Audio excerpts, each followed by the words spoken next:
जय जगन्नाथ। आसंतु आज आमे शुणिबा श्रीमद् भगवत गीतार प्रथम अध्यायर श्लोक 4, 5, 6 सारांश। ओम श्री परमात्मे नमः।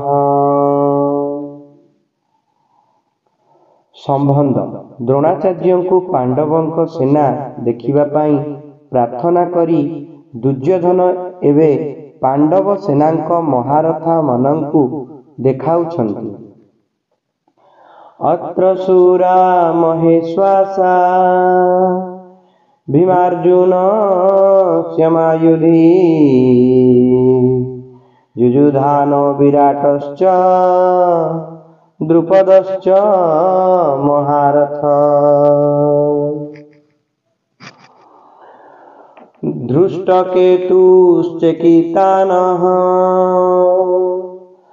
काशीराजश्च विजयवान् पुरुजित्तुन्ति भोजश्च शैवश्च नरपुङ्गवः। युधामनुश्च विक्रांत उत्तमौजाश्च विजयवान् सौभद्र द्रौपदेयाश्च सर्व एव महारथा। एठारे पांडवों सेनारे बड़ बड़ शूरवीर अछंती। सेमानंकर बड़ बड़ धनु अछि। सेमाने युद्ध करिबारे भीम और अर्जुनंक समकक्ष।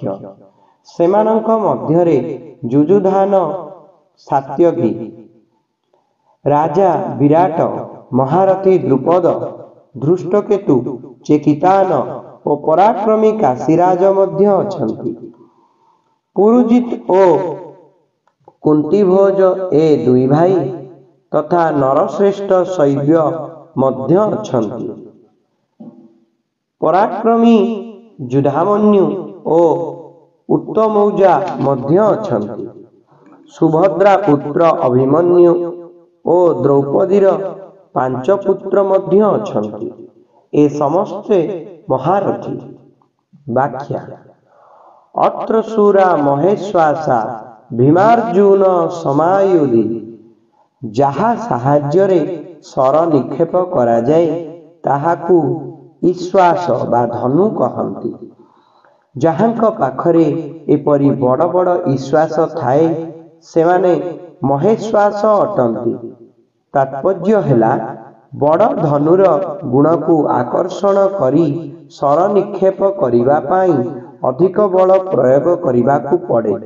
जोर करी गुण टाणी निक्षेप करा जाइथिबा सर अधिक आघात करे। एपरी बड़ बड़ धनु पाखरे थिबारु ए समस्ते बहुत बलवान और शूरवीर। एमाने साधारण योद्धा नुहंती। युद्धरे एमाने भीम और अर्जुनंक समान अर्थात बलरे भीम सदृश और अस्त्रशस्त्र कलारे अर्जुन सदृश। युयुधान नारायणी सेनारे थिले। से अर्जुनंक ठारु अस्त्रशस्त्र विद्या शिक्षा करिथिले। सेथिपाई भगवान श्रीकृष्ण दुर्योधनंकु नारायणी सेना देवा सत्वे से कृतज्ञ होई अर्जुनंक पक्षरे रहिले। दुर्योधनंक पक्षकु गले नाही। द्रोणाचार्यंक मनरे अर्जुनंक प्रति द्वेष भाव जात कराइबा पाई दुर्योधन महारथी मानंक मध्यरु सर्वप्रथमे अर्जुनंकर शिष्य युयुधानर नाम कहिले। तांकर कहिबार उद्देश्य हेला अर्जुन को देखिछंती तो ए आपणंक ठारु अस्त्रशस्त्र चालनार विद्या शिक्षा कला एवं आपण ताकू वरदान मध्य देले जे संसार रे तुम समान जेपरी अन्य केही धनुर्धर होई पारिबे नाही। मु सेपरी पर्यंत करिबी। एहीपरि आपण तो शिष्य अर्जुन उपरे एते स्नेह रखिथिले, मात्र देखंतु ଅର୍ଜୁନର ଶିଷ୍ୟ ଯୁଧାନ କୃତଜ୍ଞତା ପୂର୍ବକ ତାଙ୍କ ପକ୍ଷରେ ଥିବା ସ୍ଥଳେ ଇଏ ଅର୍ଜୁନ କୃତଘ୍ନ ହୋଇ ଆପଣଙ୍କ ବିପକ୍ଷରେ ଲଢ଼ିବା ପାଇଁ ପ୍ରସ୍ତୁତ। ଯୁଧାନ ମହାଭାରତ ଯୁଦ୍ଧରେ ନିହତ ନ ହୋଇ ଯାଦବମାନଙ୍କର ପରସ୍ପର ଯୁଦ୍ଧରେ ନିହତ ହେଲେ। ବିରାଟଶ୍ଚ, ଯାହା ଯୋଗୁଁ ଆମ ପକ୍ଷର ବୀର ସୁଶର୍ମାଙ୍କୁ ଅପମାନିତ କରାଗଲା, ଆପଣଙ୍କୁ ସମ୍ମୋହନ ଅସ୍ତ୍ରରେ ମୋହିତ ହେବାକୁ ପଡ଼ିଲା ଏବଂ ଯାହାଙ୍କର ଗାଈମାନଙ୍କୁ ଛାଡ଼ିଦେଇ ଆମକୁ ଯୁଦ୍ଧରୁ ପଳାୟନ କରିବାକୁ ପଡ଼ିଲା, ସେହି ରାଜା ବିରାଟ ଆପଣଙ୍କ ପ୍ରତିପକ୍ଷରେ ଦଣ୍ଡାୟମାନ। ରାଜା ବିରାଟଙ୍କ ସହିତ ଦ୍ରୋଣାଚାର୍ଯ୍ୟଙ୍କର ସେମିତି କୌଣସି ବୈରଭାବ ବା ଦ୍ୱେଷଭାବ ନଥିଲା। ମାତ୍ର ଦୁର୍ଯ୍ୟୋଧନ ବୁଝୁଥିଲେ, ଯଦି ଯୁଧାନ ପରେ ମୁଁ ଦ୍ରୁପଦର ନାମ କହିବି, ତାହେଲେ ଦ୍ରୋଣାଚାର୍ଯ୍ୟଙ୍କ ମନରେ ଏପରି ଭାବନା ଆସିପାରେ ଯେ ଦୁର୍ଯ୍ୟୋଧନ ପାଣ୍ଡବଙ୍କ ବିରୋଧରେ ମୋତେ ଉସ୍କାଇ ଯୁଦ୍ଧ ପାଇଁ ବିଶେଷ ଭାବେ ପ୍ରେରଣା ଦେଉଛି ତଥା ମୋ ମନରେ ପାଣ୍ଡବମାନଙ୍କ ପ୍ରତି ବୈରଭାବ ଜାତ କରାଉଛି। ଏଥିପାଇଁ ଦୁର୍ଯ୍ୟୋଧନ ଦ୍ରୁପଦଙ୍କର ନାମ କହିବା ପୂର୍ବରୁ ବିରାଟଙ୍କ ନାମ କହୁଛନ୍ତି, ଯାହାଫଳରେ ଦ୍ରୋଣାଚାର୍ଯ୍ୟ ଦୁର୍ଯ୍ୟୋଧନଙ୍କର ଚତୁରତା ବୁଝିପାରିବେ ନାହିଁ ଏବଂ ବିଶେଷ ଭାବରେ ଯୁଦ୍ଧ କରିବେ। ଉତ୍ତର, ଶ୍ଵେତ ଓ ଶଙ୍ଖ ନାମକ ତିନି ପୁତ୍ରଙ୍କ ସହିତ ରାଜା ବିରାଟ ମହାଭାରତ ଯୁଦ୍ଧରେ ନିହତ ହେଲେ। ଦ୍ରୁପଦଶ୍ଚ ମହାରଥଃ, ଆପଣ ତ ଦ୍ରୁପଦକୁ ପୂର୍ବ ମିତ୍ରତାର ସ୍ମରଣ କରାଇଥିଲେ, କିନ୍ତୁ ସେ ସଭାରେ ଆପଣଙ୍କୁ ଅପମାନିତ କରି କହିଲା, ମୁଁ ରାଜା ଓ ତୁମେ ଭିକ୍ଷୁକ, ତୁମ ସହିତ ମୋର ମିତ୍ରତା କିପରି ସମ୍ଭବ?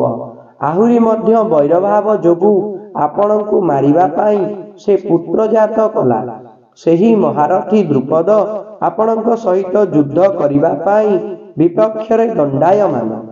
ରାଜା ଦ୍ରୁପଦ ଯୁଦ୍ଧରେ ଦ୍ରୋଣାଚାର୍ଯ୍ୟଙ୍କ ହସ୍ତରେ ନିହତ ହେଲେ। ଧୃଷ୍ଟକେତୁଃ, ଏ ଧୃଷ୍ଟକେତୁ କେଡ଼େ ମୂର୍ଖ! ଏହାର ପିତା ଶିଶୁପାଳକୁ ଯେଉଁ କୃଷ୍ଣ ସଭା ମଝିରେ ମାରିଦେଲା, ସେହି କୃଷ୍ଣ ସପକ୍ଷରେ ଏ ଯୁଦ୍ଧ କରିବା ପାଇଁ ପ୍ରସ୍ତୁତ ହୋଇଛି। ଧୃଷ୍ଟକେତୁ ଦ୍ରୋଣାଚାର୍ଯ୍ୟଙ୍କ ହସ୍ତରେ ନିହତ ହେଲେ। ଚେକିତାନଃ, ସମସ୍ତ ଯାଦବ ସେନା ତ ମୋ ସପକ୍ଷରେ ଯୁଦ୍ଧ ପାଇଁ ପ୍ରସ୍ତୁତ ହୋଇଛନ୍ତି, ଅଥଚ ଏଇ ଯାଦବ ଚେକିତାନ ପାଣ୍ଡବଙ୍କ ସେନାରେ ଯୋଗ ଦେଇଛି।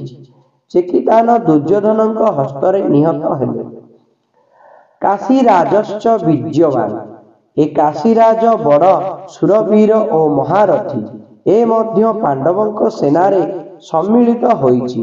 ଏଣୁ ଆପଣ ସାବଧାନ ହୋଇ ଯୁଦ୍ଧ କରୁଥିବେ, କାରଣ ଏ ବଡ଼ ପରାକ୍ରମୀ। କାଶୀରାଜ ମହାଭାରତ ଯୁଦ୍ଧରେ ପ୍ରାଣ ହରାଇଲେ। ପୁରୁଜିତ୍ କୁନ୍ତୀଭୋଜଶ୍ଚ, ଯଦ୍ୟପି ପୁରୁଜିତ୍ ଓ କୁନ୍ତୀଭୋଜ ଦୁହେଁ କୁନ୍ତୀଙ୍କ ଭାଇ ହିସାବରେ ମୋର ଓ ପାଣ୍ଡବମାନଙ୍କର ମାମୁଁ, ତଥାପି ମନରେ ପକ୍ଷପାତିତା ଥିବାରୁ ଏ ଦୁହେଁ ଆମ ବିପକ୍ଷରେ ଯୁଦ୍ଧ ପାଇଁ ପ୍ରସ୍ତୁତ ହୋଇଛନ୍ତି। ପୁରୁଜିତ୍ ଓ କୁନ୍ତୀଭୋଜ ଦୁହେଁ ଯୁଦ୍ଧରେ ଦ୍ରୋଣାଚାର୍ଯ୍ୟଙ୍କ ହସ୍ତରେ ପ୍ରାଣ ହରାଇଥିଲେ। ଶୈବ୍ୟଶ୍ଚ ନରପୁଙ୍ଗବଃ, ଏହି ଶୈବ୍ୟ ଯୁଧିଷ୍ଠିରଙ୍କର ଶ୍ୱଶୁର। ଏ ନରଶ୍ରେଷ୍ଠ ଓ ବଡ଼ ବଳବାନ ମଧ୍ୟ। ପାରିବାରିକ ଦୃଷ୍ଟିରୁ ମଧ୍ୟ ଏ ଆମର ସମ୍ପର୍କୀୟ, ମାତ୍ର ଇଏ ପାଣ୍ଡବଙ୍କ ପକ୍ଷରେ ଛିଡ଼ା ହୋଇଛନ୍ତି। ଯୁଧାମନ୍ୟୁଶ୍ଚ ବିକ୍ରାନ୍ତ ଉତ୍ତମୌଜାଶ୍ଚ ବୀର୍ଯ୍ୟବାନ୍, ପାଞ୍ଚାଳ ଦେଶର ଅତି ବଳବାନ ତଥା ବୀର ଯୋଦ୍ଧା ଯୁଧାମନ୍ୟୁ ଓ ଉତ୍ତମୌଜା ମୋର ଶତ୍ରୁ ଅର୍ଜୁନର ରଥ ଚକଗୁଡ଼ିକୁ ରକ୍ଷା କରିବା ପାଇଁ ନିଯୁକ୍ତ ହୋଇଛନ୍ତି। ଆପଣ ଏମାନଙ୍କ ଆଡ଼କୁ ବି ଦୃଷ୍ଟି ଦେଉଥିବେ। ରାତ୍ରିରେ ନିଦ୍ରିତ ଅବସ୍ଥାରେ ଏ ଦୁହିଁଙ୍କୁ ଅଶ୍ୱତ୍ଥାମା ମାରିଦେଇଥିଲା। ସୌଭଦ୍ରଃ, ଏ ହେଉଛି କୃଷ୍ଣର ଭଉଣୀ ସୁଭଦ୍ରାର ପୁଅ ଅଭିମନ୍ୟୁ। ଏ ବଡ଼ ଶୂରବୀର। ଇଏ ଗର୍ଭରେ ହିଁ ଚକ୍ରବ୍ୟୁହ ଭେଦ କରିବାର ବିଦ୍ୟା ଶିଖିଛି। ଏଣୁ ଚକ୍ରବ୍ୟୁହ ରଚନା ସମୟରେ ଆପଣ ଏହାକୁ ଟିକେ ଲକ୍ଷ୍ୟ ରଖିଥିବେ। ଯୁଦ୍ଧରେ ଦୁଃଶାସନର ପୁତ୍ର ଅନ୍ୟାୟ ପୂର୍ବକ ଗଦା ପ୍ରହାର କରିବାରୁ ଏ ନିହତ ହେଲେ। ଦ୍ରୌପଦେୟାଶ୍ଚ ଯୁଧିଷ୍ଠିର, ଭୀମ, ଅର୍ଜୁନ, ନକୁଳ ଓ ସହଦେବଙ୍କ ଔରସରୁ ଦ୍ରୌପଦୀଙ୍କ ଗର୍ଭରୁ ଯଥାକ୍ରମେ ପ୍ରତିବିନ୍ଧ୍ୟ, ଶ୍ରୁତସୋମ, ଶ୍ରୁତକର୍ମା, ଶତାନୀକ ଓ ଶ୍ରୁତସେନ ଜନ୍ମ ହୋଇଥିଲେ। ଏ 5 ଜଣଙ୍କୁ ଆପଣ ଦେଖନ୍ତୁ। ଦ୍ରୌପଦୀ ପୂର୍ଣ୍ଣ ସଭାରେ ମୋତେ ପରିହାସ କରି ମୋ ହୃଦୟକୁ ଦଗ୍ଧୀଭୂତ କରିଛି। ତାର ଏହି 5 ପୁତ୍ରଙ୍କୁ ଯୁଦ୍ଧରେ ନିହତ କରି ଆପଣ ପ୍ରତିଶୋଧ ନିଅନ୍ତୁ। ସର୍ବ ଏବ ମହାରଥା, ଏ ସମସ୍ତେ ମହାରଥୀ ଅଟନ୍ତି, ଯେ ଶାସ୍ତ୍ର ଓ ଶସ୍ତ୍ର ଉଭୟ ବିଦ୍ୟାରେ ପ୍ରବୀଣ ଏବଂ ଯୁଦ୍ଧରେ ଏକୁଟିଆ ଏକାବେଳେ 10,000 ଧନୁର୍ଦ୍ଧାରୀ ଯୋଦ୍ଧାଙ୍କୁ ସଞ୍ଚାଳନ କରିପାରନ୍ତି। ସେହି ବୀର ପୁରୁଷଙ୍କୁ ମହାରଥୀ କୁହାଯାଏ। ପାଣ୍ଡବ ସେନାରେ ଏପରି ବହୁତ ମହାରଥୀ ଅଛନ୍ତି।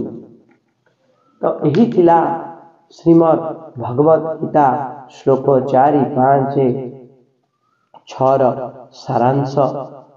ପୁଣି ଆମେ ଆଗାମୀ ଅଧ୍ୟାୟରେ ଶ୍ଲୋକ 7ର ସାରାଂଶ ଜାଣିବା। ଯଦି ମୋର କୌଣସି ପ୍ରକାର ତ୍ରୁଟି ରହିଥାଏ ମୋତେ କ୍ଷମା କରିଦେବେ। ଜୟ ଜଗନ୍ନାଥ, ଜୟ ପଞ୍ଚସଖା।